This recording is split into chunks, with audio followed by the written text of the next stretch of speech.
Greetings, I'm Barrett and welcome to the One Stop Co-op Shop.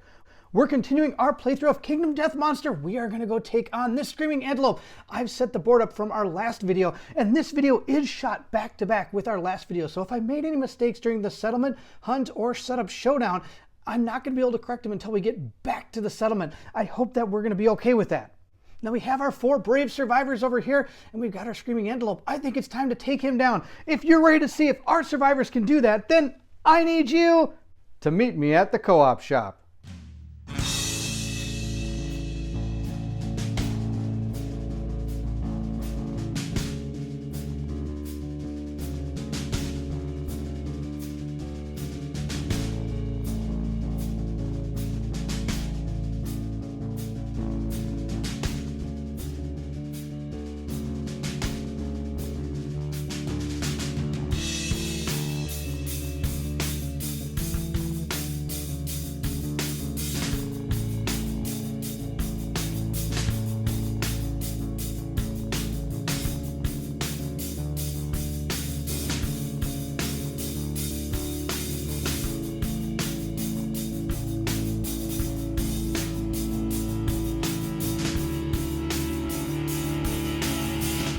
Now let's see how the battle starts.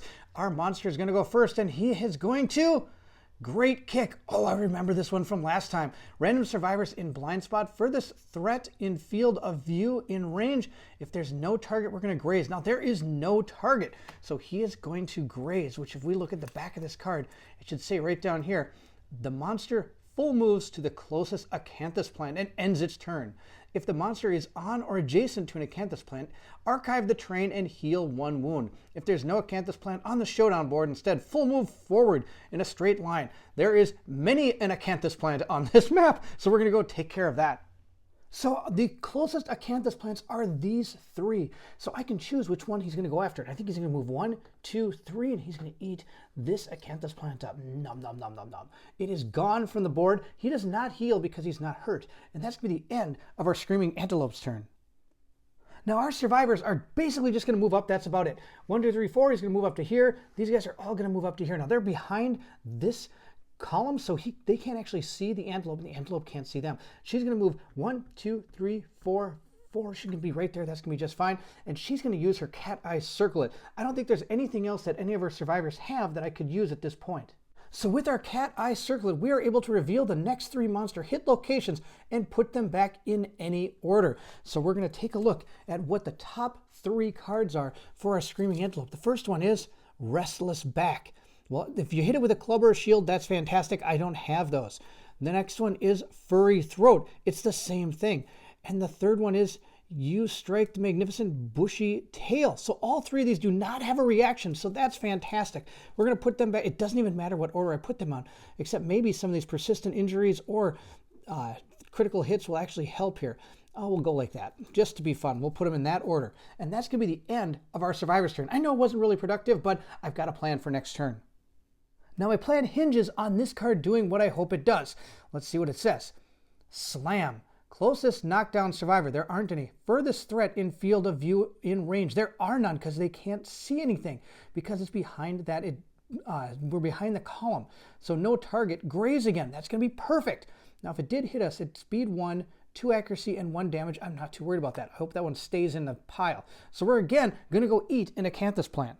So our survivors are being super sneaky, and they're hiding. He can't see them. He's going to move over here, and I can either eat this one or this one. He's going to go over here and eat this acanthus plant. Nom, nom, nom, nom, nom. The acanthus plant is gone. Again, he does not heal. He hasn't been wounded, and it's our turn. It's time to take on this antelope.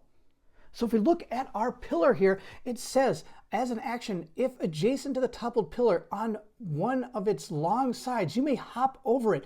Place your survivor in the corresponding space on the opposite side.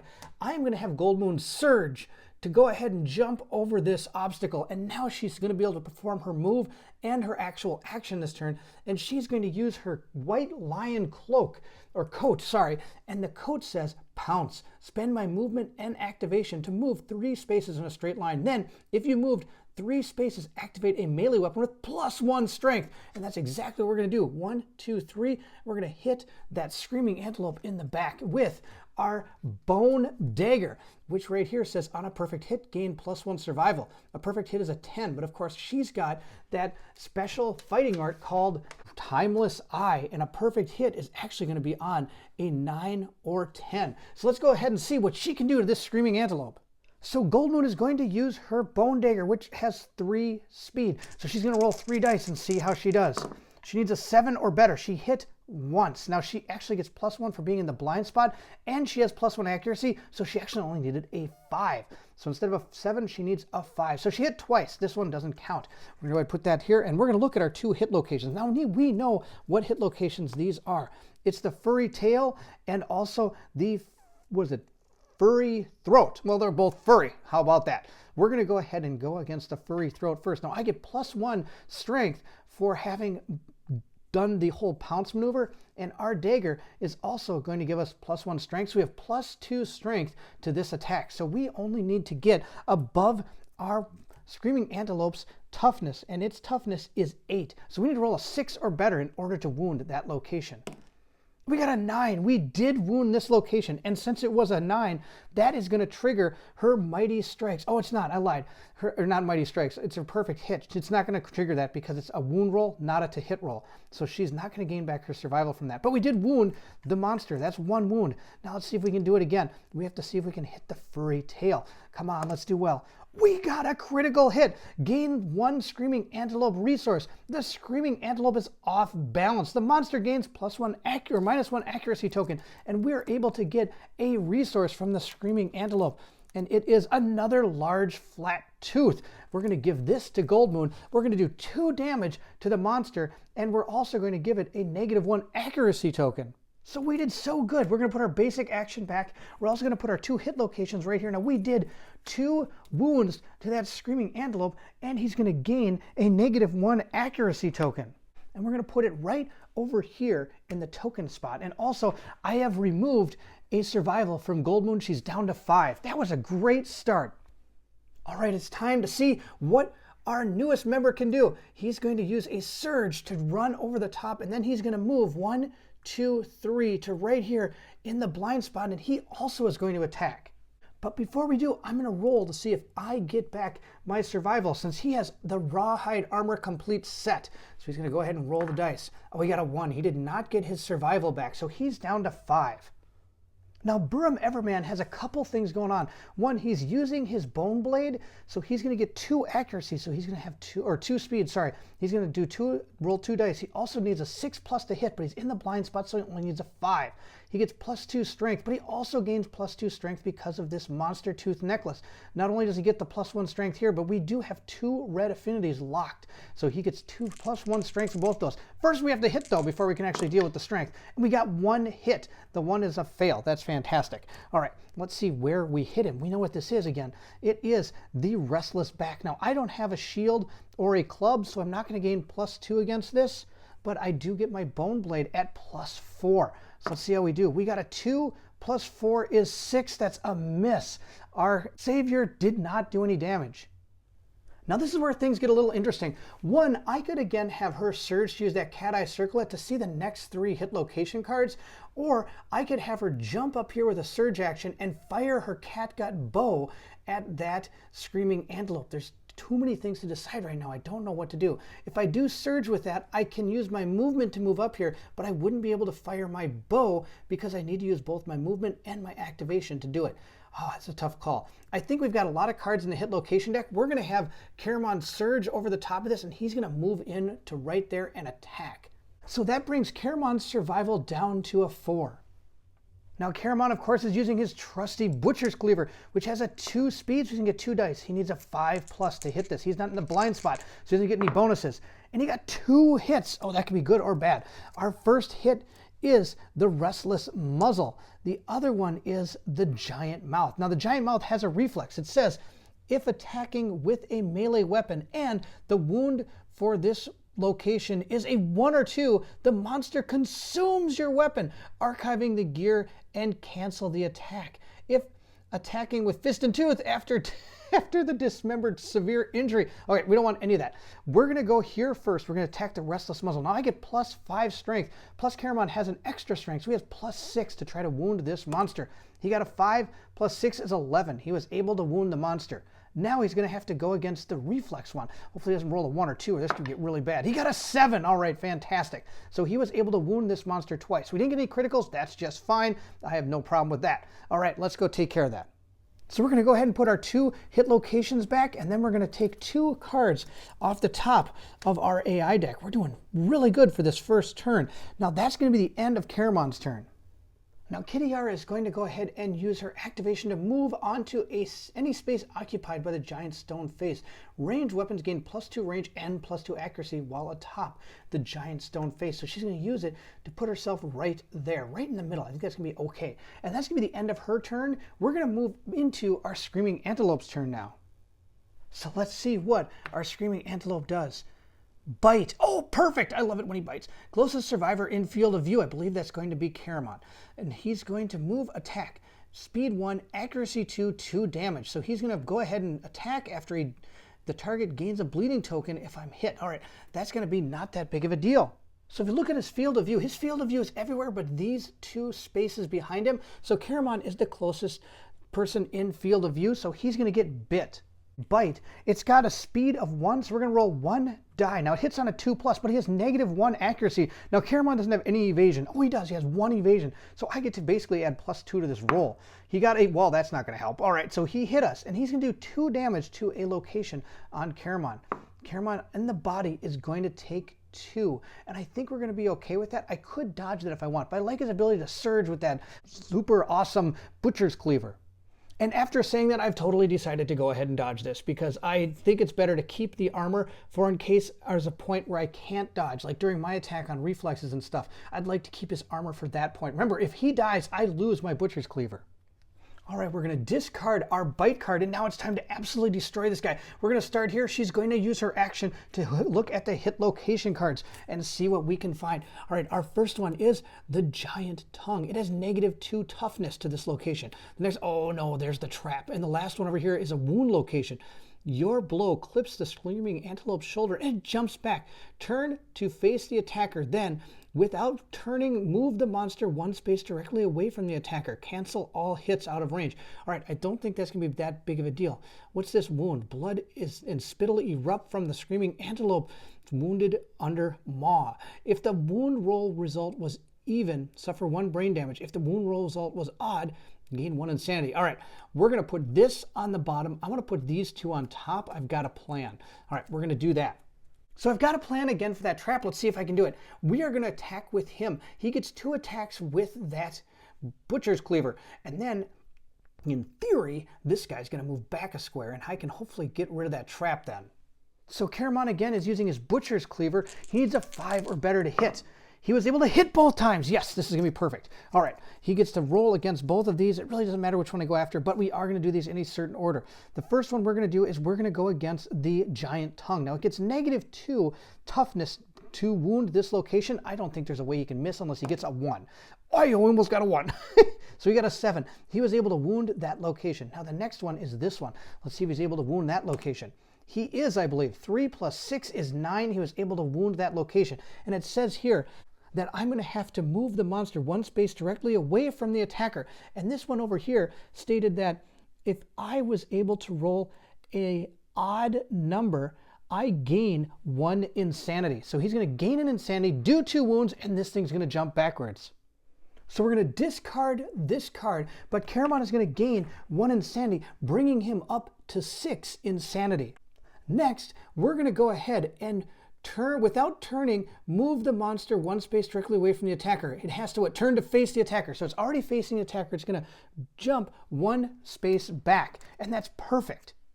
Now we have to take 2 cards off the top of our AI deck, and we're going to have to go ahead and see if we can trigger that trap, which is right here, without hurting our survivors. So Caramon is gone. We're going to have Gold Moon go next, and she's going to move 1, 2, 3 spaces back so she can pounce later if she wants to at some point, but not this turn. She's moved. Now she's going to go ahead and attack, and she's going to use those bone darts. I love these bone darts. These bone darts are just for this occasion right here. We are going to be able to go ahead and use these bone darts. I have 1 speed, and I have to get a 7+ in order to hit, so it could be pretty tough. So we have our bone darts with a 1 speed, and I need a 7+. Now I do have +1 accuracy, so I only need a 6+. Let's hope we hit. I got a 7. Yes, that's enough. Oh, this is so good. All right, we're able to trigger our trap, and let's read it. The screaming antelope panics, its undermouth unleashing an inhuman wail. It bucks wildly and leaps into the air. The attacker is doomed, which means I can't use any survival. Any survivor adjacent to the monster suffers 2 brain damage per monster level and knockback 5, and is knocked down. The monster lands on its belly and begins to slide on its teeth. Turn the monster directly away from the attacker and full move forward in a straight line. On collision, non-death survivors gain 1 random disorder, in addition to normal collision rules. All right, there's a lot going on. Let's see what happens. So we're going to check. There is nobody adjacent. This is a diagonal. That's not adjacent. The adjacent squares are only the ones that are orthogonal to the actual monster. Now, after that is done, since nobody got knocked down or knocked back or anything, we are now going to turn him towards the attacker, or sorry, away from the attacker, I believe. Directly away from the attacker and move it in a straight line. And its movement value is going to be 6. So our screaming antelope is going to move 1, 2, 3, 4, 5, 6. Nowhere near any of our survivors anymore, but that's okay. We were able to survive this vile trap. And now that it has been concluded, we do have to reshuffle hit location deck. So we're going to take our discard pile and our other one and shuffle it all back together and see what happens. So our savior hasn't moved. He's going to go ahead and move 1, 2, 3, 4, I think, to right there. And that way, 1, 2, 3, 4, 5, 6, 7. He's going to actually hopefully take the attack from the antelope because he has so much armor. I think it'll be okay. Then we'll hopefully get these guys back into position pretty soon. 1, 2, 3, 4, 5, 6. Okay, I lied. He's going to go 1, 2, 3, 4, 5 right there. 1, 2, 3, 4, 5, 6 so she can get up there and attack. Okay, I have this guy positioned perfectly. I need him to be right here. That's my plan. Let's see if it actually happens. That's going to be the end of our survivor's turn. We're going to go into the antelope. So let's see what our final AI card is for our antelope. Showdown. If there are no Acanthus plants on the Showdown board, discard Showdown and perform a basic action. Full move the screaming antelope to the closest Acanthus plant. If the monster ends its movement on or adjacent to an Acanthus plant, it consumes it. Archive the terrain and perform heal D5. Oh my gosh. D5, move the top D5 cards from the wound stack to the bottom of the AI deck without looking at them. Place Showdown on top of the monster's AI deck instead of discarding it. Oh, this is terrible. All right, so the closest Acanthus plant is this one. So it's kind of good because he is going to turn and move 1, 2, 3, and he's going to be adjacent or on it. I'm going to keep him adjacent. Nom, nom, nom. He's going to eat this up, and he's going to heal. So we're going to go ahead and see how much he heals. I'm going to roll a d10 and then divide it by 2 and round up. That's going to be our plan. Let's see what he gets. A 4. So it means he's going to heal 2. I'm going to take the 2 top cards, put them back here, and this goes on top. So we have to wound him this turn, or he's going to do that again. So here we are ready to go. I'm going to have her surge this time. The last time I think I used her cat eye circle, I used it as her action, which means if I don't surge the action, I can't actually fire with her catgut bow. So we're going to surge the cat eye circlet, bringing her survival down to 4. And we're going to see what the hit location cards are. And they're going to be Ferocious Spasm Reflex. The screaming antelope frantically attacks everything in the zone of death. 1 at a time, target each survivor in the zone of death and perform basic action. Okay, that's not the end of the world. We have this one, which is a wound attack. If you attack disables the monster's powerful running muscles, the screaming antelope gains -1 movement token. Oh, that's good. And the monster turns to face the attacker. All right, so these aren't too bad. This is the only bad one. I think I'm going to put that one on top and just let my savior go ahead and trigger that one. Now that she's surged, I'm going to have him go ahead and take his attack action with that bone sword. So I attack with my bone blade. I called it bone sword, sorry. I get 2 speed with that, and we're going to see if we're able to hit. We got a 9. That's 1 hit, and that's perfect, because that's going to trigger that weird card that has a reflex action. So we're going to go ahead and attack this with our bone blade. I get +4 to this roll. Let's see how we do. We got a 6 +4 is a 10. That's enough to wound him. Now I'm going to have to go ahead and get attacked by our Screaming Antelope. And his attack card is a speed of 2, and it's got a 2+. Now, of course, he gets -1 accuracy, and I don't have +1 evasion with this guy, do I? I don't. All right, so he's only going to get -1 to this roll. He got a 3, which turns into a 2+, so that's a hit, and the 7 is also a hit. So I got hit 2 times. Let's see where we got hit. We got hit in the head and the hands, and I can't do anything about it because this is a reaction coming from one of my attacks. So these each do 1 damage to my head and my hands. So we're down to 2 protection in our head and 2 protection in my arms. And we're able to discard our hit location card and do a damage, which is going to take off that healing card, which is going to be great. The problem is I don't know what these 2 cards are either, and one of those could be a healing card. I have no idea how many of those he has in his deck. Probably a ton, because this thing probably runs around and eats for a living. Now it's time to come in guns blazing. Caramon's running in. 1, 2, 3, 4. He can't get behind him, but that's okay. I'm actually going to put him right there. He's going to go ahead and attack with the Butcher's Cleaver. So our Butcher's Cleaver, of course, has a 2 speed, and it has a 5+ to hit. So let's see how he does. This time he only hit once, and he got a perfect hit. And Caramon has the Mighty Strikes. A perfect hit gives him +2 strength to this roll. So let's see what hit location he was able to hit. It's this one. And if I wound it, he's going to lose -1 movement. That's going to be awesome. All right, let's see how we do. We got a 3 + 5 is 8, +2 is what, 8, 9, 10? Plus he has another one that's 11. This guy's never going to not wound unless I roll a 1. That's awesome. He's going to gain a -1 movement token, and he also is going to take a wound. So our Screaming Antelope again has taken another wound. We're going to put it over here, and he is going to gain a -1. Oops, not a +1. -1 movement token. We're going to put that right there. All right, I think we're doing okay. We still have 2 more people that can still go. Plus I could surge.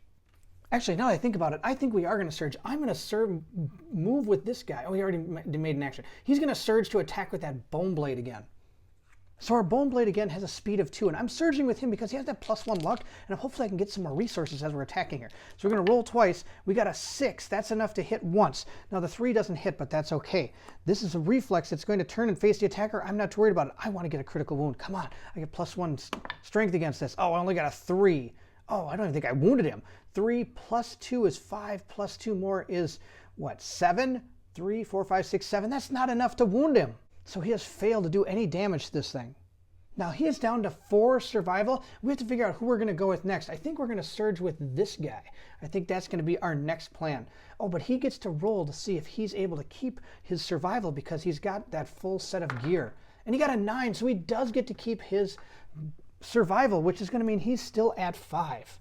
And now Caramon's going to surge with those Butcher Cleaver. Let's see what he can do. Or do I want to use her Cat Eye Circlet again so I don't find any more traps? I think we're going to do that. We're going to use her action to do a Cat Eye Circlet. We surged the first time. We're going to use the Cat Eye Circlet this time. The reason I'm doing this is because I always want to try to know where that trap is. I'd hate for all these guys to just start getting cracked. All right, let's see what we found. Oh, the trap's not there. All right, we found the Restless Shank, which states roll a d10 for each survivor caught in the monster's blind spot. On a result of 3+, they are brutally back kicked. Oh, well, I'm going to make sure I put that one on top. What's this failure? The giant maw snaps shut. If you are adjacent to the monster, you must spend 1 survival to react quickly or suffer 3 damage to the arm location. All right, we'll put that one there. And the Restless Back's going on top. That's the deal. All right, now we're going to go ahead and surge with Caramon to go ahead and attack with his Butcher's Cleaver. So he's got his Butcher's Cleaver that gives him 2 speed. He needs a 5+. Let's see how he does. He got a 7 and a 5, which means he hit both times. That's awesome because these are exactly what I want him to get rid of with this cleaver. All right, the first one is going to be this one. I'm going to go with this failure reaction. That's going to be okay. I want to try to just wound this thing. Let's see how it goes. I got a 7, so that's enough to wound this location. It's wounded. Next is this one. This is the weird one. All right, I'm going to wound it, and it's going to be bad news, but that's okay. Oh, I got a 9. Oh, that's almost a critical wound, but he doesn't have any luck. So he's going to have to deal with this wound reaction. Roll a d10 for each survivor currently in the monster's blind spot. Well, there aren't anybody in the blind spot, so we're totally fine. We've wounded him twice. So again, we're going to place both of our hit location cards right here. We've done 1. Now I have to shuffle this up. There's only 3 left. Oh, this is going really good so far. All right, there's only 3 left. Let's put them out, and we're going to take another one off the top and place it over here. So we only have to do 3 more damage, and there's still Gold Moon left to go. She hasn't done anything yet. So Gold Moon is going to have to go next. She can move 6 spaces, 1, 2, 3, 4, 5, 6, right up to the Antelope, and she's going to use that Bone Dagger. So she's going to use our Bone Dagger. I get 3 speed, and I need a 6+ to hit because I don't have anything else. She got a 10. That's fantastic. This 1 doesn't hit. This doesn't hit. So I hit once. And not only that, I gain a survival back. So Gold Moon is back up to 6 survival. That's going to be awesome. She's going to go ahead and probably surge again. Now, I forgot to mention that Caramon, when he surged, I had to drop his survival down to 2. So let's see what hit location we got. Oh, it's this one. What do you know? And we're not going to be able to take advantage of this because I don't have a shield or a club. And we got a 3 plus 1 is 4. We did not wound him. So she's going to go ahead and surge. And she's going to use her Bone Dagger again. So she needs a 6+ to hit. And she was able to hit twice this time. That's awesome. All right, let's see where she hit. She hit the monster in the restless chest and the, delicate inverted knee. All right, so the inverted knee doesn't help at all. I'm not going to gain anything for it. And this one is going to be turn the Screaming Antelope to face the attacker and full move forward in a straight line. Oh, that's going to be horrible. I hope she misses this one. We're going to go ahead and see if we wound the delicate inverted knee first. We got a 3. We did not wound the inverted knee. I'm going to discard that card. Now we have to see if we wound the restless chest. Oh no, we did wound it. I didn't want to wound this location. So we did wound it, and I got a 9, and I don't think she has any luck though. Oh, she does have luck. She's got +1 luck. So she doesn't have to worry about this because we critically wounded the monster. Because I got a 9 with my luck, I get extra 1. It says, gain 1 Screaming Antelope resource.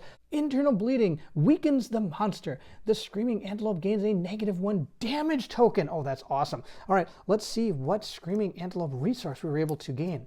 We got a shank bone. Wow, there's a ton of shank bones. So we're going to go ahead and discard our card. We've done another damage. We're going to move our card over there, and he's going to gain a -1 damage token. Wow, we're just absolutely wrecking this guy.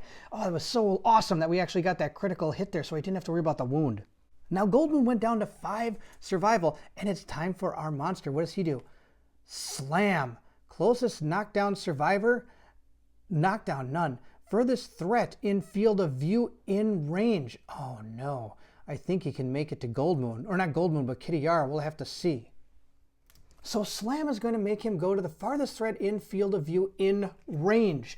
Now, our Screaming Antelope's movement is 6, but she has a -1 movement token. So this antelope only has 5 speed. So I don't think he can make it. 1, 2, 3, 4, 5. He cannot get to Kittyara, which is going to be golden because now it's just going to choose one of these people because they're within range. If I'm wrong about that, please let me know. But with the 5 speed, I don't think this thing can make it. 1, 2, 3, 4, 5. No, it can't get to her at all. 1, 2, 3, 4, 5. Wow, we got really lucky thanks to that -1 movement token. So it's going to choose another target. So it's going to choose the furthest threat in field of view in range. So that's going to be all these people. They're in range and they're the furthest threats right now. So it's going to attack them with a speed of 1, a 2+ accuracy, and 1 damage. Now he also has a -1 damage token. So I'm not even going to make this roll. I don't think it matters because getting critical hits and wounds with this thing isn't really going to matter. It has 0 damage. So I don't think I'm even going to go ahead and make the roll against our characters. If I'm wrong about that, please let me know in the comments below. Technically, it should make a roll, and no matter what it gets, it's not going to be able to wound any of us because it only has 0 damage. So I guess that's the end of his turn. I'm going to go ahead and discard the card, and we're going to move into our turn. Wow, that -1 damage token is brutal. All right, I think it's going to be our turn. I'm going to move Caramon. He's going to, oh no, I want to move the luck guy. He's going to go 1, 2, 3, 4, 5 in the back here of the antelope, and he's going to hit with that sword. But before we do, I want to cat eye circle at this thing. So she's just going to use her normal action to go ahead and cat eye circle at this thing. And I don't see any, oh, I see super dense. I want to put that one on the bottom because his bone blade could break. This one says first strike. You may select the Screaming Antelope Massive Eye, glistens with human-like fear. If the attacker is insane, cancel all the hits and end the attack. Otherwise, the attacker suffers 1 brain damage. He's not insane, so I can go ahead and put that on top. And then we're going to do this one second. All right, that's going to be awesome. So again, our Everman has a 2-speed with the Bone Blade. So he needs to get a 6+, but he's in the blind spot, so he only needs a 5+. Hopefully he hits once. Oh, he hit both times. Now I don't think our perfect hit is going to help. It doesn't on this attack. But we're going to know what our 2 locations are because we put them there. All right, we've got the one we have to take first. So he's going to take 1 brain damage, which means he is going to be he's going to take the damage to the brain, meaning I'm crossing out his box. He's going to be okay though. So the 1 brain damage is going to make me fill in the box, just like I said earlier. And since this one does have first strike, I have to hit that one first. Let's see how we do. We got a 9 plus that luck again. It holds up. It says critical wound. The monster's vision is devastated. It gains a -1 evasion token. Archive this card. Oh, that means the card goes away. All right, let's see what this one does. We're going to go ahead and he got a 4. Plus 4 is 8. That is enough. Our Screaming Antelope only has a toughness of 8. So we're able to wound that location as well. So we wounded both of these locations. This card actually gets archived. We remove it from this fight. And sadly, I didn't get the critical wound on that one, but that's okay. We're going to go ahead and take care of all of that. So we're going to discard our Restless Ear, and we're going to go ahead and remove a hit location. Now, I would need to archive this card normally, but I'm not going to. I'm just going to put it here because we have actually defeated him. That's it. We took out his basic action. Our Screaming Antelope is dead. But if he wasn't, I would have had to, archive this card. I would have removed this from the fight, so that hit location would not have shown up again. So that is the end of our Screaming Antelope. Now for defeating our Screaming Antelope, we're going to gain 4 basic resources. So let's see what 4 we get. We're going to get 1, 2, we'll take that one, 3, and we'll take that one as 4. Now on top of that, we also get 4 Screaming Antelope resources. 1, 2, 3, and 4. So let's see what we're able to get. Now hopefully you get an organ in here. We've got a monster bone. Oh, we got our monster organ. It says if you consume this, archive the card, roll a d10, on a result of 6+, you contract a parasite. Okay, we're not going to be eating that thing anytime soon. We got a hide. We got 2 organs. Oh, that's awesome. Because I needed 1 to innovate with. And if we only got 1 organ, I was not going to innovate this turn. We got 2 organs. Oh, we got a pelt. That's going to be awesome. We got a bladder. What is this? Organ consumable. Smells like urine. Well, that makes sense. We got a screaming. Wow, we got tons of organs now. And another pelt. All right, that's awesome. We got some really good resources. Again, we're moving into our settlement phase with a lot of stuff. Oh, I think it's going to be so much fun. We're going to craft so many awesome things. Why don't you leave in the comments below what you think I should maybe do in the next settlement phase? And also on top of that, should I be going after another Screaming Antelope? I also had a few people saying that we might be able to take on a level 2 White Lion. What do you think in the comments below? And again, we were able to take down yet another level 1 Screaming Antelope. What a fun fight. We were able to actually brutalize this thing. We totally gave it tons of tokens. It was a mess. Now, one thing I did forget, as you saw by my initial subtitles, I forgot to give everybody survival and insanity when I showed up with my stone noses. So I'm just going to give the people with the stone noses +1 insanity. I'm not going to give them survival, mainly because we get so much when we leave, it'll be okay. Now we're going to be moving into our settlement phase, and then we're also going to be moving into, again, our hunt phase and showdown phase. Now, as I said before, who should we showdown against? This guy again, or should we go for something different? And also, we have so many new resources, and also we have those ones from before. What are some of the things we should maybe craft moving into our settlement phase? If you did enjoy the video, don't forget to subscribe, hit the like button, and also hit that bell symbol so you know when our next video comes out where we'll be doing the settlement and hunt phase. Again, thank you so much for watching, and if you're excited to see all the neat stuff we're going to craft in the next settlement phase, then I need you to meet me at the co-op shop.